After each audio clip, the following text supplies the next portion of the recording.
Welcome to Cinerift. Today I will show you a crime, drama, action film from 2018 titled Den of Thieves. Spoilers ahead. Watch out and take care. Just before the break of dawn, an armored truck stops outside a donut shop in Los Angeles, and two security guards go in. A car and an SUV block off the truck. Outlaws wearing body armor and gas masks emerge with shotguns and assault rifles as the two guards exit the shop. The truck driver alerts the LAPD that they're being held up while the outlaws aim their guns at the guards. One of the guards reaches for his gun but is shot down by an outlaw, and then another outlaw shoots the driver. The outlaws force the truck's rear doors open and pull out the fourth guard. The LAPD arrive and a shootout ensues, but their handguns are no match for the outlaws' assault rifles. 4 cops and 1 outlaw are killed in the shootout, and the outlaws get away with the armored truck. They pull into a warehouse. Ray, the leader, reprimands Bosco for killing the security guard and tells his crew that they have to patch up the armored truck because they need it clean. He opens the truck's rear doors as Ensign asks him if he's okay. Ray responds, "We're cop killers now." Detective Nick O'Brien arrives at the crime scene and walks up to his team of Los Angeles Sheriff Department, LASD officers, standing around the outlaw's body. Detective Baracho explains the crime scene, and Nick realizes that they're dealing with skilled thieves who knew that there would be no air support at that location. Detective Murph tells Nick that they got away with only an empty armored truck, and Detective Tony Z concludes that they must have gotten a bad tip and botched the job. Meanwhile, Bosco is in a car across the street taking photos of the team of detectives. At the workshop, Bosco shows Ray the photos he took and points out Nick as the guy in charge. Ray recognizes Nick and looks him up. Ensign says that Nick played football at South. Ray tells his crew that Nick runs the Major Crimes Division. Donnie, the getaway driver, looks at the photo of Nick and walks away. Nick and his team are investigating the case at the LASD. They conclude that it was an inside job because the outlaws knew about a transfer that wasn't scheduled through the regular carrier. The team suspects Ray, who was released on parole 8 months ago. Donnie is bartending at night when a Federal Reserve Bank Fed employee leaves the bar and forgets his Fed access card. He puts it in the cash register and walks over to Mac, another member of Ray's crew. Donnie downs a shot with Mac and 2 of his friends, Bass and Alexi. Nick is sitting at the bar questioning Donnie, who explains that the bar is neutral grounds, anyone is welcome. Nick says that Donnie must have heard some stories in there, and he confirms. When Donnie gets in his car after his shift is over, Nick tases him through the open window and knocks him out. Donnie wakes up in an unfamiliar bed. He walks out of the bedroom to find Nick's team and 4 women in the motel room. Nick shows Donnie a surveillance photo of him meeting with Ray, and Detective Gus tells Donnie that they know who he is. He got arrested for GTA, did time in county jail for attempted manslaughter, and got the fastest speeding ticket in California history. Gus says that he's 1 mistake away from going back to jail. Donnie tells the officers that he's seen Ray at the bar a few times, but that's about it. Nick shows Donnie a tattoo on his arm of a skeleton with the word regulators beneath it.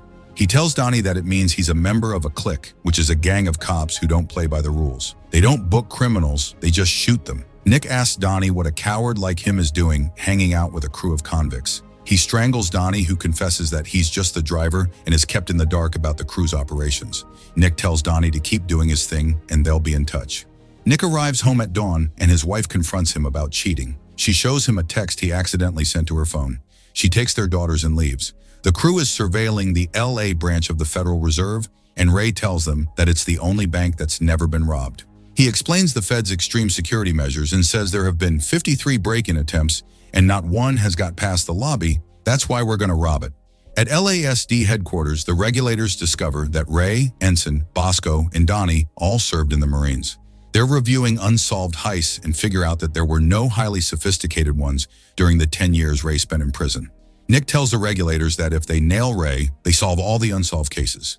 As they go out for a lunch break, Nick is served with divorce papers. Ray and his crew are back at the warehouse. He runs them through a day at the bank, focusing on how things work on the counting floor. Ray explains that every day the Fed erases the serial numbers of unfit bills from their database. Between 4 and 5 p.m., they shred the unfit bills. The debris is picked up by a waste management company and taken to the dump. He says that in a $100 banknote count room alone, an average of $30 million is designated as unfit daily. If they can get to the unfit bills before they go to the shredders and get out clean, they've got $30 million nobody's looking for. Donnie gets a job at a Chinese takeaway place that gets regular orders from employees at the Fed. He's delivering orders and walks into the Fed with 2 takeout bags. Security gives Donnie an access card and buzzes him in. He delivers one of the takeout bags to the ladies waiting in the cafeteria and heads into the bathroom where he hides the other bag in a ventilation shaft. Later that night, Ray and his crew are at a restaurant having dinner. The regulators also arrive and are seated at a table. Nick walks over to Ray's table and greets Donnie, whom he claims to have spotted at the gym. Nick then goes on to offend everyone at the table by insulting the football team that Ray used to play for and perving on the women until Gus pulls him away and apologizes on Nick's behalf. At the warehouse, Ray and his crew interrogate Donnie about him being a cop. Donnie denies it, but Ray pulls a gun on him and asks him how he knows Nick. Donnie folds and tells the crew that Nick came to him and that he knows who they are. He says he hasn't told Nick anything and hasn't seen him since. Ray believes him and tells Donnie to make sure that Nick knows the heist is going down on Friday. Donnie meets with Nick at a suit store and confronts him about almost blowing his cover at the restaurant. He tells Nick the heist is happening Friday, but he doesn't know where. Nick goes to the shooting range where Ray is firing rounds. Nick loads clips and starts firing in an attempt to show off his skills. Ray is unimpressed. He shoots off several rapid-fire rounds and leaves. Nick is annoyed when he checks Ray's target and sees that all his bullets hit center mass. Nick goes to a club where Ray's girlfriend works at and watches the show. She gets off the stage, walks over to him and whispers something in his ear, and they end up in her apartment. The next morning, when Ray walks in, she runs out of the living room and a shirtless Nick appears. They stare each other down and glance at the gun on the table. Nick motions with his eyes and gives Ray the go-ahead to grab it, but Ray grins and doesn't take the bait. Instead, he walks past Nick into the bedroom and closes the door. Nick gets into his car, calls one of his mates and tells him the location of Ray's next heist that he got from Ray's GF. In the bathroom, she tells Ray that she did what he told her to. The heist day arrives and the regulators are surveilling the bank when a van stops in the parking lot. Ray and his crew get out, sporting bulletproof vests, face masks, and loaded assault rifles. They walk into the bank, shoot out the cameras, and yell at everyone to get down. The crew confiscates everyone's cell phones, fastens their hands with cable ties, and puts bags over their heads. Ray instructs the bank manager to phone 911 and tell the dispatchers to deliver $10 million in a helicopter loaded with fuel within an hour, or else they'll kill one hostage every hour until their demands are met. He says that no cops are allowed to approach the bank and that they'll kill a hostage if a negotiator contacts them. The LAPD and the FBI arrive at the scene, sirens blaring. Inside the bank, the manager opens the vault. The phone rings and Ray answers on speaker. He asks if their demands are being met. The LAPD negotiator says they're working on it. Ray says, "You just killed a hostage," and hangs up. Bosco takes a hostage to the back and a gunshot goes off. The negotiator calls the bank again and the manager answers. He says that the robbers have already killed a hostage and they'll kill another if he calls again before their demands are met. He asks if they can wait 90 minutes. Ray nods and the bank manager confirms that they can. Outside, law enforcement is looking at schematics of the bank. An explosion goes off and they assume that Ray's crew has blown open the safe. Nick points to something on the schematics and asks Tony Z what it is. He says it's a sewer line, but according to the map, it's cemented up. Nick stares at a manhole and contemplates. He says they've got to move, grabs a crowbar, and pries open the bank's front door. He asks the hostages if they're okay and heads to the back where he finds the hostage that Ray supposedly shot, unharmed. Meanwhile, Ray and his crew exit the sewer through a manhole. The regulators enter the bank with their weapons drawn. They go into the vault and see a hole in the floor revealing the sewer line. Nick is already down in the sewer following them. Mac calls the Fed pretending to be from Alameda Security Company. He schedules a drop-off from Pico Rivera Savings for 2:45, which is 2 minutes away. Ray and Ensign are dressed as Alameda armed guards, driving the armored truck that they stole. It's been revamped to look like an Alameda truck. They pull up to a security gate at the Fed and show their IDs to the Federal Reserve officer on duty who lets them through. They park the truck, pull 2 money tubs out of the rear, and roll them into the receiving area on the counting floor. The money counters roll the money tubs into the $100 bill counting room. Ray and Ensign go to the waiting room. Bosco is in the utility tunnel beneath the Fed. He receives radio confirmation from Ray that Donnie is inside the counting room. Bosco flips a switch on the power grid that sends the Fed into a brownout, turning off the banknote shredders as well as the camera and motion sensors in the $100 count room. A police security guard tells the counters to take a break because they have to shut down for a bit. After the counters and police security exit the counting floor, Ray signals Donnie over the radio that he's clear. Donnie is crammed inside a money tub, surrounded by stacks of $100 bills. He gets out and stacks the money back into the tub. One of the Fed employees who regularly orders Chinese takeout calls the takeout place, and Mac intercepts the call. She complains that she ordered over an hour ago. Mac puts on a Chinese accent and tells her that it's coming. A police security guard notices that the camera and motion sensors are out in the counting room. He overrides the system and tells the guard that they better get a count. The security guard goes to the cafeteria to summon counters. Donnie is hiding behind a table in the counting room. shoving unfit $100 bills into black Ziploc bags and tossing them down the trash chute. He triggers the motion sensors that have been turned back on. The security guard returns to the counting floor with the 2 counters. Ray radios Donnie and tells him to get out. He unscrews an air vent cover, gets into the shaft, and closes it. Talking over their radios, Donnie tells Ray that he's in the vents, and Ray signals Bosco to turn the power back on. Everyone gets back to work. Donnie jumps out of the ventilation shaft in the bathroom and collects the Chinese takeout bag he left there a few days ago. He uses the access card that the Fed employee left at the bar to get around the building. He delivers the old takeout to the disgruntled ladies in the cafeteria and leaves the building. Alexi and Bass are both on refuse removal duty, driving separate removal trucks for the same company the Fed uses. They stop at an intersection and nod at each other. The counters in the $100 counting room confirm that the Alameda count is correct.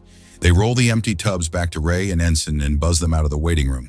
In the basement at the Fed, Alexi picks up the garbage with the refuse removal truck that he's driving. Ray and Ensign drive away from the Fed building in the armored truck. Bosco is tailing a refuse removal truck and gives Ray his location. Ray catches up with the refuse truck and blocks it off in the front, while Bosco blocks it off at the rear in a Suburban. Bosco runs up to the driver's door, points a gun at the driver, Bass, and orders him to get out. Bosco drives away in the refuse truck, and the rest of the crew follow him to the dump site. Nick is speeding through LA looking for Ray's crew. He spots Donnie walking down the street and pulls over. Mac watches as Gus and Tony Z force Donnie into Nick's truck. Nick and the boys beat him up and demand to know where Ray is until Donnie gives up his location. Ray's crew is at the dump site when Ray gets a call from Mac, who says that Donnie is burned. Mac says that he's still clean and asks Ray where to go, but Ray doesn't respond and hangs up. He tells Ensign that Donnie and Mac got burned and they drive away in the Suburban. Nick gets a visual on Ray and follows his Suburban onto a backed-up freeway. He radios the location to detectives Murph and Baracho. Ray looks in the rearview mirror and sees Nick's truck about 20 cars behind as traffic grinds to a halt. Gus cuffs Donnie to the inside of Nick's truck and gets out with Nick and Tony Z. Murph and Baracho arrive. Ray, Ensign, and Bosco get out of the Suburban while the regulators are closing in on them. Ray opens fire, connects with Baracho, and kills him. The regulators retaliate, and anarchy ensues as hundreds of bullets slice through the air and rip into cars. Bosco takes a fatal bullet in the neck, and Ray shoots Tony Z in the knee, incapacitating him. Ray and Ensign run into a street, and Nick gives chase. Gus guns down Ensign with a fatal shot, and Ray shoots Murph in the arm. Ray runs into an alley with Nick in hot pursuit. Nick manages to shoot Ray, seriously injuring him. Ray is struggling to reload his gun as he lies on the floor, but manages to do it and forces himself to his feet. He walks towards Nick while shooting at him. Nick reloads his gun and shoots Ray in the chest. Ray drops behind a car and searches for a magazine in his vest. He realizes that he's out of ammo, stands up, and points his empty gun right at Nick. Nick reluctantly shoots Ray in self-defense, unsure about whether Ray's gun is loaded or not. Nick goes back to his car and discovers that Donnie has escaped. He and Gus open the black bags in the Suburban and find that they are filled with shredded bills. Nick goes to the bar where Donnie worked and asks about his whereabouts. The owner says that Donnie quit 2 days ago. He sits down at the bar and notices 2 Fed employees walk in with access cards around their necks. He hones in on a photo of a football team on the wall and sees Donnie, Mac, Bass, and Alexi on the team. He walks out of the bar and looks straight at the Federal Reserve Bank. Nick realizes that Donnie was the mastermind all along. Meanwhile, Donnie is bartending at a bar in London and sporting a British accent. Mac, Bass, and Alexi are laughing at the bar. We see flashbacks of Donnie approaching Ray about the Fed heist and Donnie taking the money from the Ziploc bags, concealing it in tires, and shipping it to Panama. The end. Thank you for watching. Subscribe if you'd like to see more videos like this.